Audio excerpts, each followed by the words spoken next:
Hidalgo e hoje estou aqui com esses dois convidados para falar sobre o movimento negro, políticas públicas e a sua representatividade. Agora eles vão se apresentar, depois vamos com umas perguntinhas.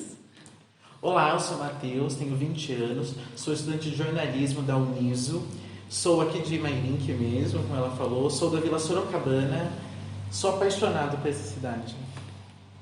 Bom, eu sou o Pedro Ezequiel, tenho 19 anos, sou estudante de jornalismo também, lá na USP em São Paulo, sou morador do bairro Monjolinho, da Granada também, tenho muito carinho pela Barreto e pelo Recanto, e é isso. Então vamos lá para a nossa primeira pergunta. Vocês, meninos, vocês ainda acham que existe a diferenciação no tratamento para negros aqui em Mairinque atualmente? Olha, eu aqui em Mairinque, falando do meu ponto de vista, eu não vejo tanto essa diferenciação. Mas é claro que em grandes centros, assim, fora da cidade a gente vê. Mas aqui em Mairinque, nas instituições de ensino, nos locais, assim, comerciais, eu não observo. Mas também por eu ter nascido e crescido numa região de Mairinque, que as pessoas se solidificam lá, que é a Vila Sorocabana. Então tem moradores muito antigos. Então as pessoas acabam me conhecendo. Então isso acaba banindo um pouco um preconceito que eu observo nas pessoas. Então, no quesito preconceito, diferenciação no tratamento, eu não observo. E você? Eu já discordo um pouco. Antes de tudo, acho que a gente tem que especificar uma coisa. Falar se a gente enxerga o racismo é um pouco complicado. O racismo no Brasil ele é estruturado, ele é velado. Então são vários comportamentos no dia a dia que demonstram essa discriminação. E são duas pessoas que estão representando vozes totalmente amplas e diversificadas de uma comunidade. Então tem várias pautas que talvez a gente não contemple. Eu acho que sim, existe uma diferenciação se a gente pega pelo lado histórico. A gente sabe que Mairinque se fundou por causa da compra de terras do senhor Manduzinho, que era um ex-capataz, e que ele escravizava indígenas. E a gente sabe isso porque a gente canta isso no hino da cidade. E onde estavam os negros? Eles estavam lá. Eu tenho certeza que quem construiu a estrada Sorocabana não foram os grandes barões do café, sabe? O padrão hétero branco. Então tem todo um apagamento histórico da cidade. E eu acho também que não tem uma representação no sentido político. A gente pode ter 3, 4, 5 vereadores negros, mas se tratando de Brasil, onde mais da população se reconhece como negra, a gente ainda é subrepresentado.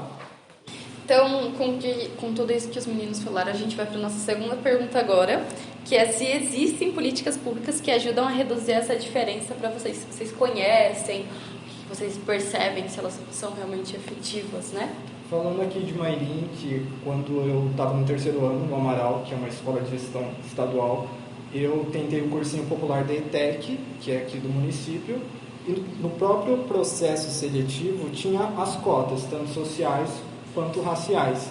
E isso é uma maneira de você garantir o acesso de uma determinada população àquela instituição de ensino. Hoje se fala muito que as cotas ela é o próprio exemplo do racismo, mas não. Se eu não tenho esse mecanismo, aí que eu vou estar segregando. Eu vou estar tirando, enquanto Estado, a oportunidade daquela pessoa de acessar a educação. Então, é um mecanismo que a gente deseja que seja temporário, até que a gente tenha uma educação básica, uma educação fundamental, um ensino médio, que garanta que as pessoas negras, trans, mulheres e aí toda a comunidade negra acessem a universidade. Então, acho que as cotas, por exemplo, do cursinho popular, são um mecanismo que poderia ser aproveitado em programas de estágio, de empresas, em outras instituições aqui da região também. É uma maneira que eu penso que pode ajudar. Muito importante, como o Pedro falou, as cotas. Inclusive as cotas nasceram lá na Índia, em 1950, por questões das castas. Algumas pessoas tinham castas mais altas e castas mais baixas, como vemos até em novelas, A Caminho das Índias, quem assistiu sabe. E aqui no Brasil foi implementado só em 2003 na Universidade Estadual do Rio de Janeiro, e em 2004 numa universidade federal.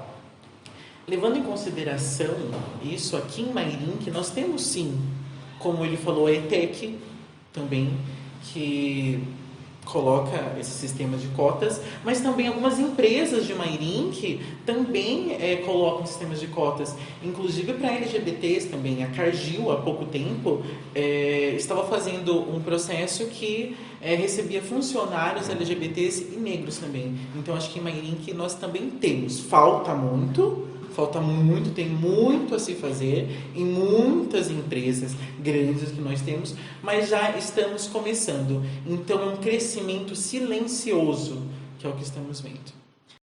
Bom, falando um pouco mais sobre então esse crescimento, vocês acreditam que Mairink tem esse movimento que fortaleçam o direito dos negros e tem ou projetos, né, que vocês acreditam que seriam interessantes também para a própria cidade? Não, eu acredito que não tenha assim um projeto. Pode até ter, mas não é divulgado da maneira que deveria ser divulgado, nem pelas instituições públicas que a gente conhece, pelo município ou por alguns outros meios. O que a gente vê em Mairink são até culturalmente falando, alguns artistas negros. Nós temos bandas, nós temos atores, nós temos até alguns grupinhos que se unem, mas é muito pouco ainda, muito, muito pouco, infelizmente. Eu sigo a mesma linha de raciocínio do Matheus. Acho que falta muito ter um movimento mais fortificado e, se existe, falta um canal de informação para a gente saber enquanto cidadãos aqui de Mairink. Há sim iniciativas, como o Matheus falou. Eu conheço, por exemplo, um grupo que faz rap, que é uma cultura preta periférica lá no Monjolo, só que é algo exclusivamente deles, é uma iniciativa deles, que não conta com nenhum apoio.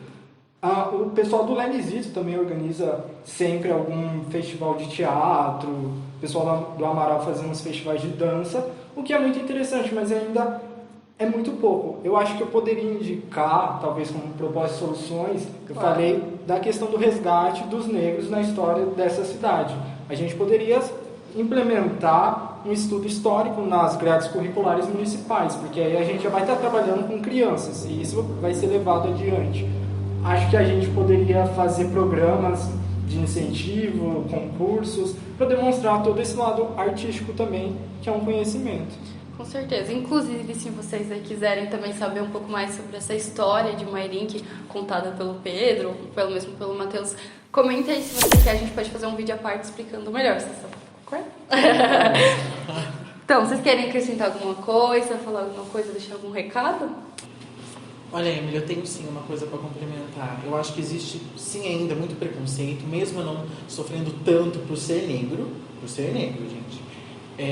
Aqui em Mairink, mas existe muito, sim, a gente vê, inclusive ações do próprio Estado, digamos assim, um preconceito. Então eu quero convidar os jovens negros, a comunidade negra, para serem representados e representarem também. Então acho que isso é muito importante, que eles ocupem o lugar que é deles de direito, que é o lugar de fala. Sejam protagonistas da sua própria história e da história da cidade também. Então venham, gente, venham, falem a vivência de vocês, falem se sofreram preconceito. Isso é muito, muito importante, que isso seja mostrado, que isso seja explicado. Acho que é isso. Venham. Ai, eles são ótimos. Pode ser. Acho que uma maneira da gente falar é através da arte. Eu vou retomar o que uma colega disse, que é a Tawane, ela gravou aqui com a Emily também. Foi o fechamento do polo lá na Vila Barreto, onde ela teve aula de grafite junto com os amigos. O grafite é um dos elementos do hip hop. E aproveitando o hip hop, que é um movimento preto, periférico, queria também falar da gente ser protagonista da nossa própria história. Por exemplo, o Emicida, que lançou uma música que fala da gente falar sobre a nossa história, não as nossas cicatrizes. Eu acho que esse município precisa que a gente recupere a história dos nossos antepassados, que a gente hoje se lance como protagonistas das nossas próprias histórias, para mostrar que as vidas negras importam sim. A gente é bem mais do que estatística de violência policial, a gente é bem mais do que políticas públicas, a gente tem histórias e a gente precisa contar elas. Poxa, pessoal, vocês não acreditam, a bateria da câmera acabou. Mas vocês viram como foi um arraso o vídeo, como foi cheio de conteúdo desses meninos maravilhosos. Então a gente pede que você curta, compartilhe, deixe seu comentário o que você achou, se você tem alguma opinião a acrescentar. E também eu gostaria de falar para vocês que a gente tem uma novidade aí. No nosso próximo vídeo, quem vai fazer o tema são vocês. A gente vai lançar uma enquete lá nas nossas redes sociais. lá no Facebook, lá no Instagram. Vocês vão votar lá entre esses dois temas e o mais votado a gente vai fazer então o nosso próximo vídeo. Tá bom, pessoal? Então a gente fica com esse é o nosso vídeo de hoje e foi um arraso. Tchau, tchau!